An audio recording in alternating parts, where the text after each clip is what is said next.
पढ्न नजानेलाई ट्याटु फ्रीमा यही मौकामा पुरै गर्लफ्रेन्ड ट्याटु हालेर जानु पर्यो।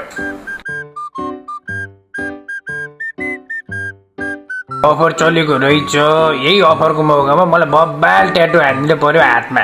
ओ भाइ रोल ट्याटुमा त अफर चलिरहेको छ नि, हिँड न भाइ भित्र कस्तो ट्याटु तिमीलाई म हानिदिइहाल्छु नि। दाइ यस्तो यस्तो अफर त तपाईँले लिएर आइराख्नु पर्यो, हामी यस्तो बेरोजगारको लागि एकदम यो ठुलो खुसीको कुरो हो दाइ, खुसीको। हो भाइ खुसीकै कुरा हो। ल तिम्रो ट्याटु पनि सकिएको छ है त गफ गफमा।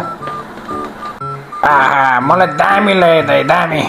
दाइ धन्यवाद, अहिले चाहिँ म लागेँ। अब यस्तो यस्तो अफर पछि भेटौँ न है त दाइ। ल भाइ कहाँ गएको तिमी पैसा नदिकिन?